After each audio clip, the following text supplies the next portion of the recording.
as duas aninhas, né? Opa.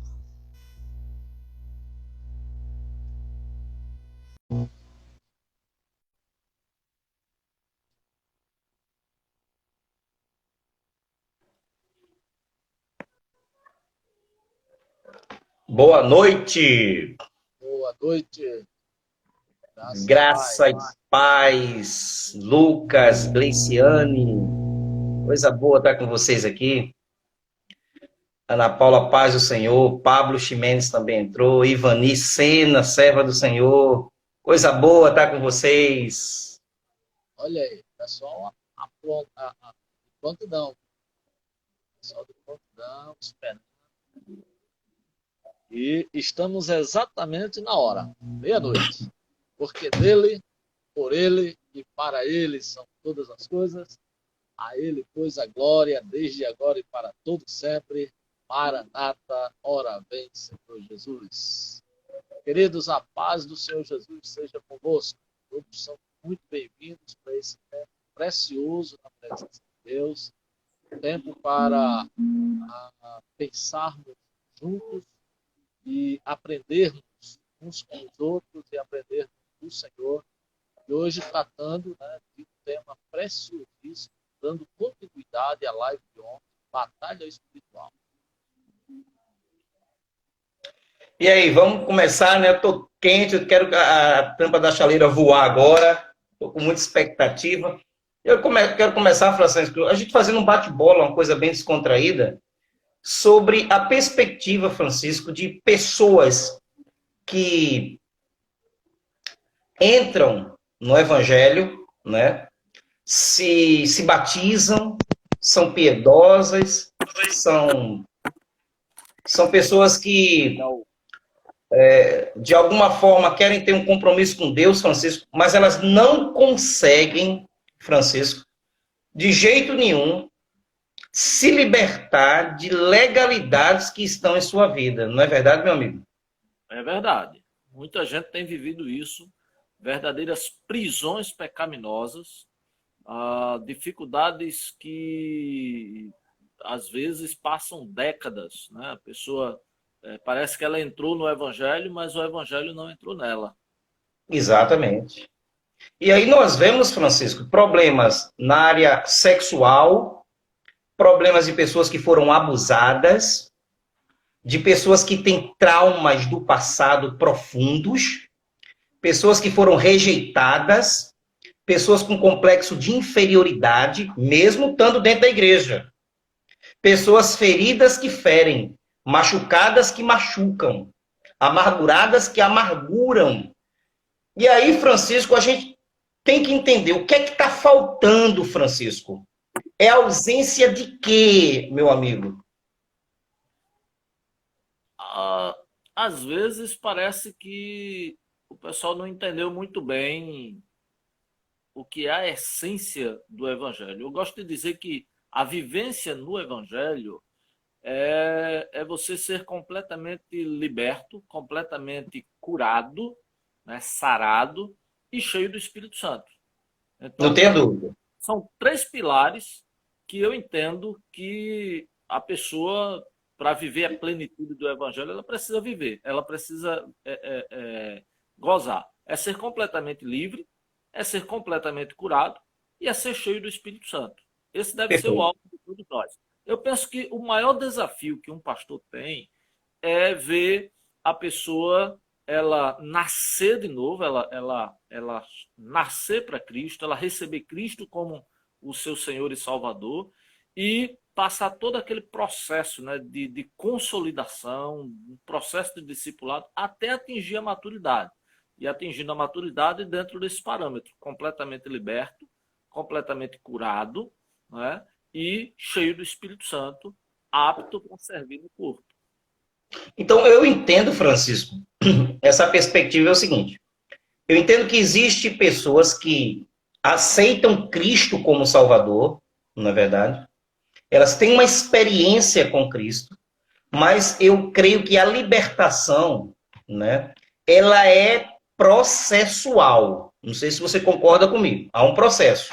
Porque imagina comigo, Francisco, a pessoa entra na igreja E ela entra com muitas sequelas emocionais, espirituais, pactos com rituais, às vezes vem do candomblé, do espiritismo, às vezes são pessoas que têm uma família desestruturada, foram abusadas pelo primo, abusadas pelo tio, abusadas pelo amigo, que eu chamo isso de fogo amigo, pessoas que abusam e são abusadas, pedófilos, prostitutos, pornográficos, viciados em pornografia. E aí a pessoa, Francisco, ela se converte numa igreja evangélica, certo?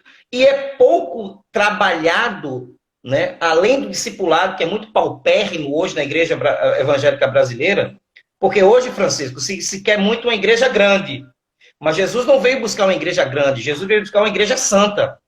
Obreiro fiel não é aquele que cresce, obreiro fiel é aquele que é fidedigno na palavra. Então a gente tem hoje as igrejas cheias de pessoas que não são libertas. Eu quero dizer para você, Francisco, que presos dentro da casa da liberdade. E eu acho que o ministério de libertação, cura interior, seria algo fundamental para o crescimento espiritual da igreja brasileira no atual momento. Verdade. Concordo com você. Inclusive, alguns libertadores já estão entrando aí no grupo, né? Pastor Barbosa, seja muito bem-vindo aí Graças a Deus. live. Né? Pastor Barbosa é um dos pioneiros aqui em Pernambuco, um dos alunos, dos primeiros alunos que fez EIFOL, na Escola de Formação de Libertadores. Graças a Deus. É muito bom tê-lo aqui conosco. Você pode contribuir, meu pastor, com os seus comentários, que serão muito bem-vindos, serão muito bem acolhidos. Chegando aí também pastor Uziel novamente. Né? Grande Uziel, amigo nosso. Pastor Vanderlei, que também já chegou. Isso aí é o nosso pai. Barbosinha, que é o Papa. Agora bem, Francisco. Carlos Alberto, Carla, olha aí, Aninha, coisa boa. Todos vocês são muito bem-vindos. Alguns de vocês nós estamos com muita saudade, faz um tempão que nós não vemos. Então é isso. O nosso grande desafio é apresentar ao Senhor Jesus uma igreja pura, uma igreja santa, sem mácula, sem ruga alguma. E não basta simplesmente tirar as pessoas das trevas. É preciso tirar as trevas das pessoas. E aí a gente entra nesse campo de batalha espiritual de solo, né, de primeiro nível, que é esse nível de libertar as pessoas do cativeiro das trevas. Nosso grande desafio, de fato, é apresentar uma pessoa completamente liberta, completamente curada e cheia do Espírito Santo. Esse é um poder e uma estratégia que o Senhor Jesus já deu para a sua igreja, deu para o seu povo. Né? A missão da igreja é evangelizar. E nós precisamos entender que evangelização é batalha espiritual. Não é algo opcional. É missão de todo crente. E esse processo de libertação, pastor Paulo, ele envolve muito mais do que a expulsão de demônios. Né? Muitas vezes a pessoa está preso, né, nos seus cativeiros de alma, nos seus pecados, e a maioria das vezes é problema de espíritos imundos agindo na vida da pessoa, porque o pecado ele abre uma legalidade para que demônios operem na vida dessa pessoa, e então é necessário a administração, né, ou a administração na vida dessas pessoas. Muitas vezes, e durante muito tempo, se acreditou que o simples ato de levantar as mãos e de dizer que aceitava Jesus como Salvador, a pessoa já passava, né, da morte para a vida e de uma vida de prisão para uma completa liberdade. E a prática dos anos de cristianismo se percebe que é completamente o contrário. Na verdade, muita gente passam, e inclusive líderes, passam anos e mais anos presos, cativos em pecados que podemos até chamar de pecados de estimação. De fato, a palavra do Senhor nos orienta a desenvolvermos a nossa salvação. E aí, dentro desse processo, né, em que a igreja precisa ministrar a libertação às pessoas, muito mais do que a cultura do sai-sai, né? Falamos ontem, né? A cultura do sai-sai trata os sintomas, né? A libertação, ela trata a causa. E aí, dentro desse processo, nós vamos mapear e entender, né, ou diagnosticar a causa da opressão, a causa do cativeiro, para então se remover esta causa e expulsar então o bandido que tem encontrado domínio na vida da pessoa, gerando o mal, gerando a sequela. Pastor Paulo, no curso que nós damos, né, inclusive ministramos agora há pouco, Batalha Espiritual. Deixa eu ver se dá para mostrar aí. Batalha Espiritual, uma abordagem coerente e prática para uma vida cristã vitoriosa, né? Aquele curso de 16 horas que nós ministramos. Tem uma parte que eu julgo essencial nós apresentarmos, que é esse processo de libertação, ele começa na evangelização, né? E a missão da igreja é a evangelização. E como é que a igreja desenvolve esse processo de evangelização? Ali naquele curso, nós abordamos 6 princípios ou 6 estratégias para que a libertação ela seja impregnada na vida das pessoas. Claro que existe um momento específico desse exercício de autoridade e de poder sobre o oprimido, sobre o escravo do inimigo, né, nessa batalha a nível solo, mas a estratégia da igreja envolve aí pelo menos 6 aspectos. A proclamação, né, que seria o querigma, né, o ensino, né, o didaquê, a comunhão, o serviço, o testemunho e a adoração. Tá? 6 estratégias que envolve a pessoa que está sendo evangelizada, né, que está sendo admitida aos arraiais do evangelho e que vai fazer com que essa pessoa possa desfrutar da liberdade em Cristo Jesus e se tornar também um libertador. Ok, Francisco. Agora, Francisco, eu noto que, às vezes, os membros precisam de libertação. Mas o grande problema é quando o pastor precisa de libertação. Eu quero ler uma frase aqui com os irmãos que diz o seguinte, e eu gostei. A igreja que você serve vai refletir as fraquezas das quais você é exemplo. Um pastor incorrigível vai gerar ovelhas incorrigíveis. Um pastor doente vai gerar pessoas doentes. Um pastor com legalidade vai gerar pessoas com legalidade, Francisco. Então isso é muito sério. Por quê? Porque eu quero fazer até uma pergunta para quem está me vendo e me ouvindo refletir. Pensa comigo. Faz uma tomografia computadorizada de você. Como é que está a sua vida com Deus? E existem várias brechas que você pode dar que pode fazer com que você não goze da plena libertação de Cristo.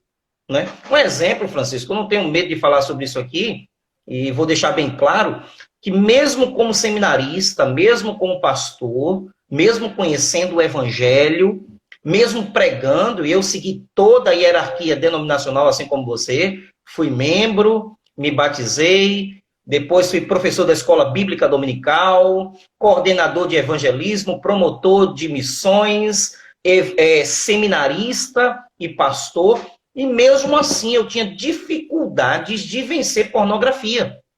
Mesmo aquilo me constrangia, aquilo me deixava cabisbaixo, eu me sentia triste, mas enquanto, Francisco, não foi fechado, não a consequência, mas a causa em minha vida. Enquanto, Francisco, eu não me curei, não do espírito, mas da minha alma, eu pude ter forças no espírito para vencer essa brecha, porque era uma grande porta que Satanás entrava em minha vida, certo? E me marionetava. E é aquilo que o pastor Vanderlei colocou aqui, em Filipenses, que nós temos que desenvolver o novo nascimento, esse desdobramento que acontece no espírito e na alma. Eu quero que os irmãos entendam que isso é muito pouco pregado. A gente dá muito ênfase ao novo nascimento no espírito, mas se esquece do novo nascimento na alma. E eu quero dizer para os irmãos aqui, certo? A santificação, ela é a parte visível da salvação. A santificação é a prova da libertação total e completa. Porque, Francisco, venhamos e convenhamos, uma pessoa que tem cativeiro de pecados não confessados, ela não pode gozar do privilégio de uma vida santa com Deus.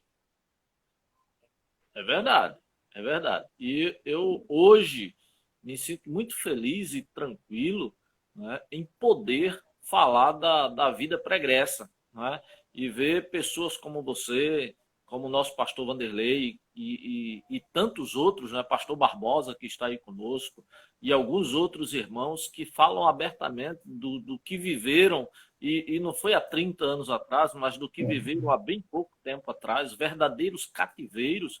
Isso nos dá muita tranquilidade, né? E poder andar com homens de Deus que não têm dificuldade de ser transparente, de confessar as suas fraquezas, de confessar as suas limitações, isso é excepcional, né? Quando você fala de líderes que têm as suas dificuldades, os seus cativeiros, e termina por gerar ovelhas com o mesmo problema, isso eu lembro de um termo O mesmo problema. Na caserna, né? O comandante é o espelho da tropa, né? O comandante é o espelho da tropa. Então, o DNA do líder ele vai passar para os seus liderados inevitavelmente, né? Quando nós convivemos, nós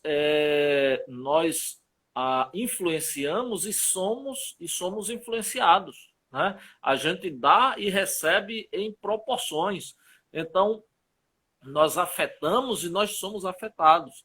Então, é bem provável, né, que um líder com esse DNA pecaminoso vai gerar líderes pecaminosos. E você não tem como trabalhar com a igreja liberta, levar uma igreja a ser liberta, se o próprio líder não for liberto. Né? Detalhe, viu, Francisco? Só, desculpa, eu lhe interromper.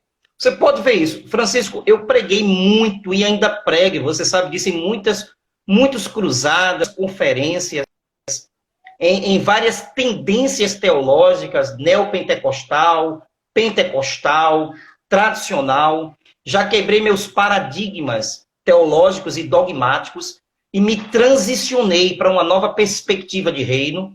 No entanto, muda o cenário, mas os pecados são os mesmos. A igreja, quando eu falo a igreja, estou falando como um todo, numa cosmovisão geral. Ela é carente, eu noto pessoas presas em depressão, síndrome do pânico, pecados não confessados, crises existenciais, sabe? Hipocrisia, mentira, pornografia, maus pensamentos, palavrões, vícios, mesmo dentro de um local, Francisco, que clama por santidade, porque sede santo, porque eu sou santo. As igrejas cheias de pessoas vazias. E aí tem inúmeras contingências que a gente pode colocar. Métodos carnais vão atrair pessoas carnais, não tenha dúvida. Pseudo-evangelhos, evangelho com mistura, né? Como uma nuvem sem água, entendeu? Falta de uma vida no altar, me perdoe, de nós, vou falar dos sacerdotes, entendeu? Porque assim como é o povo, assim é o sacerdote. Então, eu noto, Francisco, que o diabo, ele às vezes, ele não está fora da igreja, né? Ele está dentro, não estou falando da igreja invisível, mas dentro da igreja visível. E as portas, Francisco, que têm sido abertas é o pecado, que são as legalidades que nós damos e que dá um direito legal para que Satanás possa, em áreas específicas da nossa vida, sabe, criar resistência, criar fortaleza. Eu me lembro, Francisco, eu fui pregar, não posso dizer o nome de uma grande igreja, muitos jovens, e nesse dia, Francisco, eu resolvi não pregar. Eu disse, olha, vocês querem um evangelho que te anime ou um evangelho que te transforme? Vocês querem um conforto da mesmice ou o confronto das mudanças? E eu me lembro que essa determinada juventude disse, não, a gente quer o confronto das mudanças. A gente quer sair do conforto da mesmice. E aí eu disse o seguinte, Francisco, quem tem pecados não confessados nesse momento? Porque não adianta, o pecado tem que ser confessado. Evangelho é arrependimento, confissão e mudança de direção. Sem isso, evangelho é apenas palavra de autoajuda. Mas eu quero trazer para vocês a ajuda do alto. Evangelho é confronto. Eu prefiro, Francisco, sair triste comigo mesmo no sermão do que alegre com o sermão. E aí, quando eu disse isso, Francisco, não vai vir ninguém, pensei comigo mesmo. Para surpresa minha, Francisco, veio o filho do pastor, em prantos. Aí eu disse para ele, meu filho, você sabe o que eu mandei você fazer aqui? Sei, é confissão de pecado. Ele disse, eu quero confessar meu pecado aqui, pastor. Pode confessar. Aqui nós pedimos demissão do cargo de juiz. A libertação tem que ter confissão, e você sabe muito disso, bem disso que você é um libertador. E ele disse, eu quero confessar que eu estava fumando maconha na faculdade. Caí em lágrimas. Eu abracei. De repente, veio se levantando 2, 3, 4, 5, 10, 15, 20, 30. Daqui a pouco estava a juventude em peso, em lágrimas. Foi um dos melhores cultos da minha vida. E eu retruquei dizendo, hoje houve libertação e salvação. Porque o pecado confrontado, entendeu? Confessado, renunciado, você fecha aquela porta que outrora ficou aberta. Onde o inimigo de nossas almas encontrou uma brecha não, Francisco. A casa vazia e desornamentada. E estava cirandando, né? Fazendo palhaçadas, lixos emocionais, cativeiro de alma, entendeu? Marionetando a vida da igreja. Eu acho interessante que a cada leitura sincera que nós fazemos, em termos devocionais, né? A gente sabe que existem vários tipos de leitura da Bíblia e, embora a gente possa fazer uma leitura acadêmica, embora a gente possa fazer uma leitura para preparar um sermão, preparar uma mensagem, o que de fato nos alimenta é a leitura devocional, né? Algumas pessoas disseram que o meu áudio está baixo. Melhorou, pessoal? Por favor, responde aí. Melhorou o áudio? Tá ok? Então, dentro da leitura devocional, algo que me marca muito e que me deixa muitas vezes em crise é o contraste entre o que a Bíblia diz e aquilo que a gente vê na prática, né? Então, às vezes, a gente se vê de mãos atadas, é como se a gente estivesse lutando contra o vento, né? E não vê, às vezes, acontecer aquilo que a palavra diz, né? Por exemplo, a palavra diz, as portas do inferno não prevalecerão contra a igreja, contra a minha igreja, Jesus está falando, né? Então, isso é uma afirmação de que a palavra dele nos garante que a igreja já é vencedora contra o inferno, né?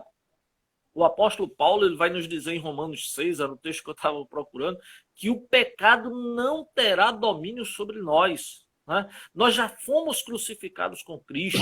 Então, o apóstolo Paulo também vai dizer que o evangelho é o poder de Deus para a salvação de todo aquele que crê.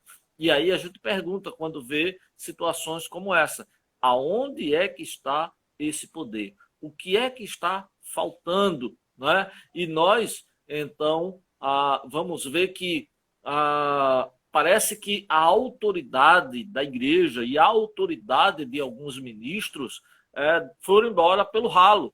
E por que isso? Duas razões eu vejo. Né? Eu penso que a autoridade espiritual está firmada em duas colunas: obediência e fé. Sem obediência e fé, não existe autoridade espiritual. Tá? Então, a obediência vai trazer os princípios que norteiam a bênção, a graça e o poder para a sua vida. E a fé vai lhe dar condições de exercer o poder, de exercer a essência da palavra para que libertação aconteça, tanto na sua vida quanto na vida da sua congregação. Tá? Então, fé, ela é essencial para que os sinais nos acompanhem, para que a autoridade ela seja exercida de uma forma eficaz, para que o diabo ele não tenha domínio nem sobre nós, né, nem sobre a congregação que nós pastoreamos. Francisco, eu sei que a teologia da libertação, ou melhor, o ministério de libertação tem várias tendências teológicas, não tenha dúvida. Tem pessoas que vai discordar de mim, de você, não tenha dúvida. Tem todo o direito para isso. Agora, eu quero dizer algo aqui. Se a tua teologia não muda a tua biografia, negão, tu tá vivendo hipocrisia. Porque a tua verdade teológica tem que ser correspondida com o teu estilo de vida. E eu entendo, Francisco, entendo que hoje, não é? As igrejas, o cristianismo que tem sido pregado, não é? O evangelho que tem sido pregado, em vez de libertar, deixa as pessoas cativas. Francisco, o índice de pessoas que frequentam os templos, as denominações, doentes emocionalmente, espiritualmente e fisicamente, pessoas, Francisco, que são depósitos, entenda, de entulhos emocionais diabólicos dentro das igrejas evangélicas. E, às vezes, Francisco, não fazemos absolutamente nada. E o pior disso tudo é quando o libertador precisa de libertação. Quando o que é incumbido de estabelecer uma autoridade espiritual, ele não tem essa autoridade espiritual porque ele não vive o que prega. Porque ele tem o que ele condena de público, ele faz no secreto. Não é? Então, religiosidade, irmãos, também é uma grande legalidade. Uma grande legalidade que impede as pessoas de entender que o ministério de libertação, Francisco, hoje, no atual contexto que nós estamos vivendo, ele é de suma importância. Porque só o liberto liberta. Só o curado, Francisco, pode curar. Só o sarado pode sarar. Então, eu entendo, Francisco, e você sabe muito bem disso, que hoje, ministério de libertação nas igrejas, sabe? Parece que é uma espécie de extinção, mas louvado seja Deus, Francisco, que nos últimos anos tem ressurgido esse ministério no seio das igrejas, né, do Senhor e principalmente das igrejas brasileiras. Deixa eu pontuar aqui umas coisas interessantes a esse respeito. Nós pregamos o reino de Deus. Nós pastoreamos uma igreja que não é nossa. É uma igreja que tem um dono e que tem um senhor. Ele é dono e é senhor da igreja porque ele foi para a cruz e morreu. E ele morreu derramando o seu sangue para comprar as pessoas que constituem a igreja para si. E porque ele ressuscitou, ele se tornou Senhor, ganhando um nome que é sobre todo o nome. Acontece que parece-nos que algumas pessoas, elas pregam e elas estabelecem o seu próprio reino. Não o reino de Jesus, mas o seu próprio reino. Abrem, criam e pastoreiam a igreja para si e não para ele. E, em virtude disso, o poder que deveria ser exercido do evangelho na igreja, ele fica de fora. Daí, nós vamos encontrar líderes que tiram as pessoas da prisão do mundo e coloca dentro de uma prisão religiosa. Então, tá cheio por aí, né, de pessoas que saíram da escravidão do mundo e caíram dentro de uma escravidão religiosa, de uma escravidão denominacional, de uma escravidão de um líder opressor, possessivo. Tá? Você tem a ideia, hoje nós temos uma democracia cristã, protestante, evangélica. Hoje nós temos pessoas de várias denominações aqui nos ouvindo. Ainda há pouco, né, o pessoal hoje pode acompanhar as lives das mais diversas tendências evangélicas, né, nesse período de quarentena. Então, muita gente vai ser liberta, né, da sua prisão religiosa, porque puderam ouvir a verdade pregada por outros líderes. Tá? Então, a igreja está se regenerando dentro desse processo, porque está se havendo liberdade de pregação ou para se ouvir as mais diversas tendências. Claro que viver o evangelho não é buscar uma mensagem ou uma igreja que atenda à sua perspectiva, porque tem muita gente atrás daquela igreja que não existe, né? Da igreja perfeita, né? Daquele pastor que é uma bênção, do pastor que é top, do blogueiro, né? Do blogueiro. Não, tá? Então, se você andar comigo, você vai descobrir duas coisas no final de 30 dias. Né? Se você passasse aí esse período da pandemia comigo, você ia perceber duas coisas bem interessantes. E você me conhece, nós nos conhecemos, a gente convive já há aproximadamente aí quase 20 anos. Né? E você vai descobrir duas coisas. Que em algumas áreas eu tenho mais defeito que você e que em outras áreas você tem mais defeito que eu. Isso é fato.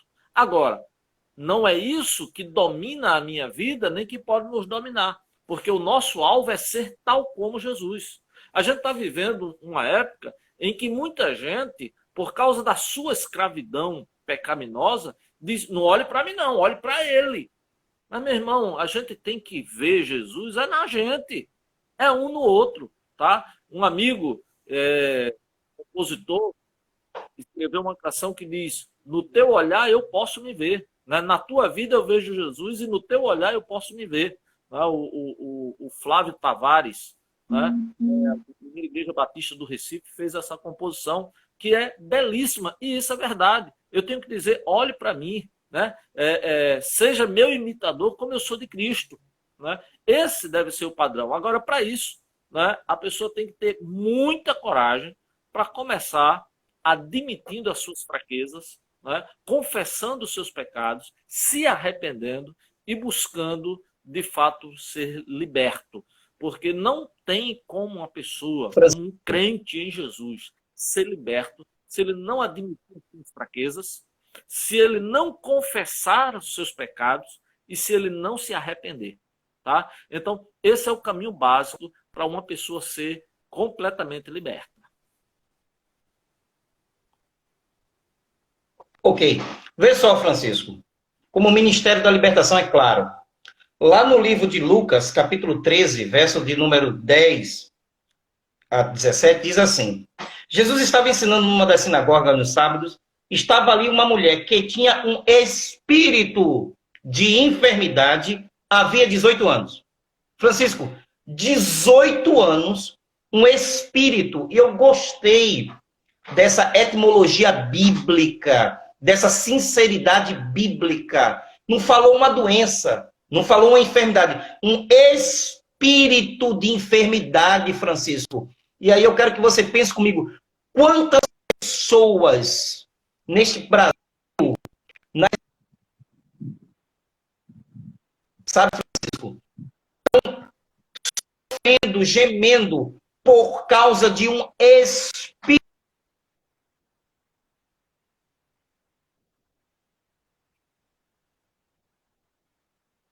devia ser solta desta prisão no dia de sábado, esta que é filha de Abraão, a qual estava há 18 anos, Satanás tinha presa? Pai do céu, Francisco, é impossível, Francisco, não entender que o próprio Jesus, ele não só estabelece o ministério da libertação, mas ele pratica o ministério da libertação, falando que uma filha de Abraão, ou seja, filha da promessa, ela estava dentro da igreja. Né, da tribo de Abraão, descendente de Abraão, não é? Ela estava aprisionada por um espírito, ele começa dizendo, um espírito de enfermidade, e depois Jesus rasga o véu, rasga tudo. Ela estava sendo presa, na verdade, era por Satanás. E aí vem a pergunta, quantas pessoas, filhas de Abraão, hoje, não estão presas por Satanás através de enfermidades psicossomáticas, psicológicas, né, físicas mesmos, e até prisões espirituais. É verdade. Isso a gente tem visto na prática, né? Na prática, em nossos encontros de libertação, né? Nos cursos de batalha espiritual que nós ministramos, nos cultos que nós promovemos de libertação, a gente tem visto isso consideravelmente, né? Muito mais comum do que se imagina, né? Há muitos líderes também, a gente tem tido o privilégio, né? Pela graça e pela misericórdia do Senhor, de acompanhar alguns líderes, alguns pastores que carregaram, e alguns que carregam ainda um fardo pesado sobre os seus ombros, porque quando se trata de pastor, ele geralmente tem muita dificuldade de abrir o coração, porque as pessoas parecem que esqueceram que pastor continua sendo gente, continua sendo homem, né? Continua tendo as suas dificuldades, as suas tentações, né? E então tratam o pastor como se ele fosse um semideus, né? E por conta disso, ele próprio se vê numa condição de dificuldade de abrir o seu coração, de confessar e até de buscar libertação de áreas que lhe oprimem. Alguns chegam no ministério, dentro do nosso contexto hoje, eu acredito que as pessoas que serão ordenadas ao ministério serão pessoas que já vão estar dentro de um processo completamente libertos, né? Completamente curados e cheios do Espírito Santo. Eu acredito que nós não vamos estar mais impondo as mãos sobre pessoas que não estejam dentro desse crivo, completamente liberto, completamente curado e notoriamente cheio do Espírito Santo. Mas a gente ainda acompanha muita gente, né, que veio daquela cultura antiga, né, da conveniência, do chegar ao pastorado por essa ou por aquela, por esse ou por aquele pretexto, né, e aí vem com os seus pecados, com as suas escravidões, né, as suas fortalezas, de forma que chega num estado em que tem dificuldades de abrir o coração, de falar das suas dificuldades para então ser liberto e ser curado. Né? Pronto, você que está nos assistindo agora, pense comigo. Tudo aquilo que impede você de viver uma vida santa é um cativeiro de alma. Tudo aquilo que lhe impede de ter a santidade como um estilo de vida é uma fortaleza que você tem que vencer. Pensa comigo aqui. Queria que você pensasse comigo e refletisse. Né? Eu gosto de René Descartes quando diz, penso, logo existe. Jesus, ele nunca, Francisco, eliminou a razão. Pelo contrário, quando ele estava com Jó, ele diz assim, é razoável a tua ira? Ou seja, é racional, Jó, a tua ira? Eu queria que você pensasse comigo aqui e refletisse comigo aqui. Ora, quem está em Cristo, nova criatura é. As coisas velhas se passaram, eis que tudo se fez novo. E a pergunta, Francisco, que não quer calar, é óbvio. Isso é a realidade na minha vida e em sua vida? Pensa comigo, você que está acompanhando comigo aqui. Quais são as áreas que você pode dizer as coisas velhas passaram, eis que tudo se fez novo? Para a pessoa não ter legalidade familiar, ela tem que ter uma família ajustada. Hoje, Francisco, um ser humano, no nosso contexto sociopolítico aqui brasileiro, uma família ser ajustada, uma família funcional hoje é muito difícil. Os meus alunos do grau, 70%, ou melhor, 70% não, estou exagerando, entre 40% e 50% são frutos de pais divorciados, Francisco. De famílias disfuncionais. Ou pais alcoólatras, bêbados, não é? Para você ter uma ideia, Francisco, a legalidade está tão grande hoje, que eu estava conversando com um determinado pastor, amigo meu, disse, Paulo, eu não te conto. Eu disse, que foi, homem? O índice de homens afeminados e de mulheres masculinizadas dentro da igreja. Francisco, dentro da igreja, dentro do seio do Cordeiro, Francisco. O índice de pecado na igreja é altíssimo. Eu não estou querendo culpar Satanás, Francisco, pelo amor de Deus. Não é isso. Porque quando se fala em libertação, se fala em pecados não confessados, prática de pecado, porque tudo isso acontece, irmãos. Tudo isso acontece, tá bom? Portas abertas e legalidades são direitos espirituais que você dá em virtude do pecado. E aí, Francisco, eu queria fazer uma autocrítica. Se prega muito pouco sobre pecado. Se fala muito pouco de santidade, Francisco. Púlpitos que falam em santidade hoje é artigo de luxo. Primeiro, por quê? Falar de santidade é desafiador. Porque você não pode falar aquilo que você não vive.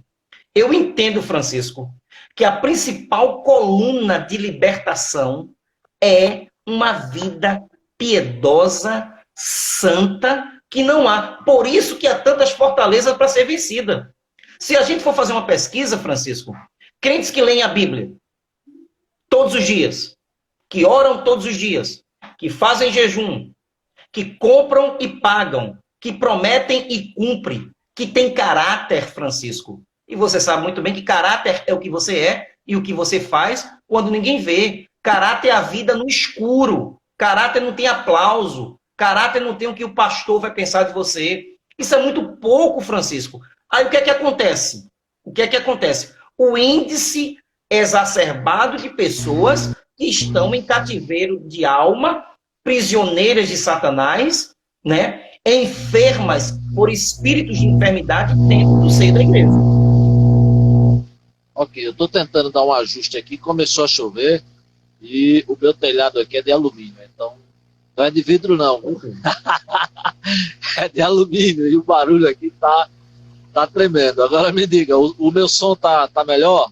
Tá bom? Tá bom, tá bom, tá dando ótimo. pra ouvir? Ok, e Dá o barulho licença, da rapidinho chuva? aqui, Francisco. Tá. Rapidinho aqui. Teve, André colocou uma coisa interessante aqui, ó. Por isso, pastor, que existe pastores e líderes com vida dupla, porque não é liberto, vive com pornografia e muito mais coisas por não querer ser liberto e viver de forma religiosa. E Gleiciane colocou algo, é verdade, pastor? Os filhos são reflexo dos pais que têm. É óbvio. A questão da paternidade espiritual, Francisco, também. Hoje, graças a Deus, irmãos, eu posso dizer com muita propriedade, sem demagogia, sem máscara, que eu sou pastoreado por um pastor que eu convivo, que eu tenho relacionamento, eu sou amigo dele, entendeu? E Nós, com né? o tempo, Nós, Francisco, né? nós, Tem- né? A máscara nós. cai, não tem como você viver de fachada, de formalismo, de protocolo. O tempo é o melhor pedagogo dos falsários da mentira. E pastor Vanderlei Barbosa e pastor Albânia são íntegros. Tem Verdade. caráter, tem vida no altar. E como o Gleiciane falou, e eu concordo, né? Os filhos são reflexo dos pais que têm. E eu queria, Francisco, desculpa, não é fazendo uma pergunta não, porque isso tem muito a ver, porque entra paternidade. Quantas legalidades, Francisco, não são abertas por causa da ausência de um pai que você nunca teve. Quantos relacionamentos com Deus frustrado porque a pessoa projeta em Deus o pai que ela nunca teve. Eu queria que você comentasse um pouquinho sobre isso. É verdade. Inclusive, paternidade é uma das temáticas do Ministério de Libertação, né? Porque a paternidade ela abre legalidades no mundo espiritual que afetam desde a questão da definição sexual da pessoa, quanto da autoestima, da aceitação e várias outras coisas, né? A questão de paternidade, ela deixa uma legalidade de bastardia na vida de uma pessoa. E bastardia, que é um outro tema da libertação, ela impede a pessoa de ter liberdade na presença de Deus. Há um texto nas Escrituras que diz que o bastardo, ele até a 10ª geração não entrará nos arraiais, né? E se você for olhar isso, eu fiz uma pesquisa numa igreja recente, onde eu estava ministrando sobre bastardia, e ninguém dentro da congregação se salvou, né? Porque a bastardia, parece-me que na nação brasileira, é algo que está enraizado, inculturado, né, na cultura brasileira, né? Desde os filhos dos carnavais às pessoas que foram geradas por causa de adultérios, né? Então, a paternidade ela é algo muito sério, porque, aliás, deixa eu abrir um parênteses aqui, né? A gente já está se encaminhando para os 10 últimos minutos da nossa live. Passa muito rápido. Tem duas coisas que eu quero falar, né? Mas antes, deixa eu dizer uma coisa. A família, ela é essencial para a nossa identificação no mundo espiritual. Deixa eu te dizer, a relação que a pessoa tem com o pai, em geral, define a relação que a pessoa vai ter com Deus como sendo o seu pai. Quando a gente faz mapeamento em libertação de uma pessoa, a gente percebe a dificuldade que ela tem em paternidade quando ela não consegue ver Deus como seu pai, tá? Por outro lado, a mãe é a figura no mundo espiritual do Espírito Santo. Então, a mãe é aquela que consola, é aquela que ampara, é aquela que nutre, é aquela que cuida de uma forma assim minuciosa, que dá o carinho, que dá a orientação doméstica, né? Então, a relação do filho com a mãe vai definir a paixão dele pelo Espírito Santo, né? E a relação com os irmãos, e como é bom a gente ter irmãos, né? Vai definir a minha relação com a igreja e a minha relação com Jesus, que é o nosso irmão mais velho. Olha que negócio interessante. Por isso, Francisco, né, que Satanás, ele investe contra a família, que é a célula máter, não é da sociedade, não. É do reino de Deus. Porque quem constituiu a família foi Deus, né? Deixará o homem pai e mãe e unir-se-á a sua mulher, e ambos serão uma só carne. Por isso que as maiores legalidades, as maiores brechas, as maiores lacunas espirituais, se a gente for voltar atrás, Francisco, é na família. É a ausência de pai que você nunca teve, é filhos de pais vivos, mas órfão, ou melhor, órfão de pais vivos, é pai que não dá proteção, carinho e provisão, é mãe que não dá colo, afeto, entendeu, Francisco? É abuso sexual dentro da própria família, abuso sexual, abuso moral e psicológico. Então, daí se entra as maiores legalidades e princípios de libertação que a igreja tem que aprender, Francisco, a enfrentar hoje. É verdade. Olha só, Paulo, o tema batalha espiritual é um tema muito amplo, porque isso diz respeito à vida da igreja. Hoje a gente focou muito em libertação, né?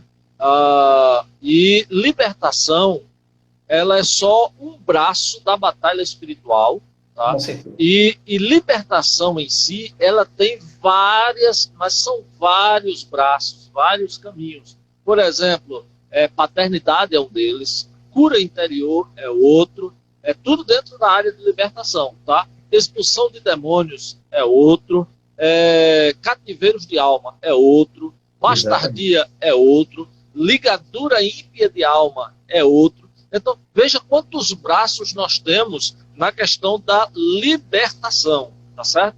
Agora, deixa eu dizer uma coisa aqui, para a gente concluir, porque estamos nos 10 últimos minutos. Então, eu vou tentar dizer isso muito rápido, tá? Nós vamos orar e vamos tentar continuar esse negócio amanhã, porque não deu para terminar. Né? Eu vi o segundo dia e não deu. É um tema gostoso, muito bom, e eu quero desafiar você a trazer pelo menos mais 5 amigos seus, 5 seguidores, tá? Da sua turma, né? Dos seus seguidores aí do Instagram, você trazer para assistir essa live aqui. Eu vou tentar, na medida do possível, tá? Tentar puxar isso para o YouTube. Né? Tá muito difícil, eu tenho minhas dificuldades, mas eu vou tentar. Deixa eu te dizer uma coisa rapidinho aqui, tá? Em 5 minutos. Quando a gente trata de batalha espiritual e de libertação, a gente trata de uma perspectiva vitoriosa. Por quê? Essa é uma guerra que nós já somos mais do que vencedores.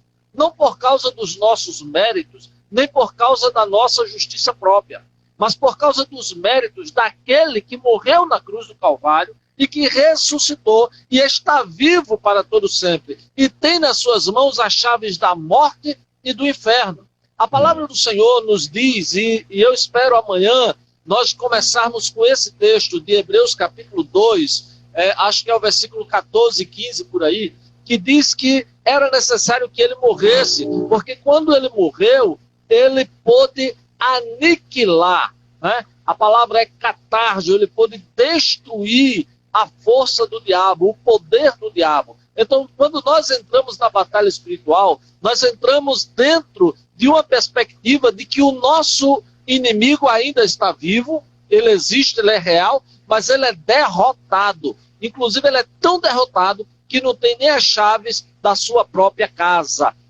Amém? Amém? Amém. Vamos orar, meu pastor? É com você. Oremos. Pai, em nome de Jesus, que nós possamos entender, Senhor, que esta batalha já foi vencida, que o Deus da paz já esmagou debaixo dos nossos pés a cabeça de Satanás. Pai, eu repreendo, Senhor, todas as brechas, todas as portas que foram abertas em nome de Jesus, Pai. Declaro pela palavra da fé, da palavra revelada, vocês são curados, sarados, libertos no nome de Jesus. Cura na alma, saúde no corpo e libertação no espírito. Que todas as brechas sejam fechadas no poder do nome de Jesus. E que a paz de Deus, que excede todo entendimento, habite em teu coração, desde agora e para todo sempre. Amém. Papai querido, eu me uno à oração do teu servo e declaro no mundo espiritual, Satanás com todos os seus demônios, principados, potestades, hostes espirituais da maldade, destruídos como destruídos estão, debaixo dos nossos pés. E também declaro essa pandemia, a sua completa derrota na autoridade do nome de Jesus. Feito está, a vitória está no nome do Senhor Jesus, que é o Rei dos Reis e o Senhor dos Senhores, desde agora e para todo sempre. Aleluia! Maranata! Ora vem, Senhor Jesus. Que a graça de nosso Senhor e Salvador Jesus Cristo, o amor de Deus, nosso eterno Pai, a comunhão e as consolações do Espírito Santo esteja e permaneça sobre todo o povo de Deus espalhado na face da terra e sobre você que está participando dessa live, em o nome de Jesus, desde agora e para todo sempre. Amém, amém, amém. Um grande abraço, amados. Mas... Amanhã, meia-noite.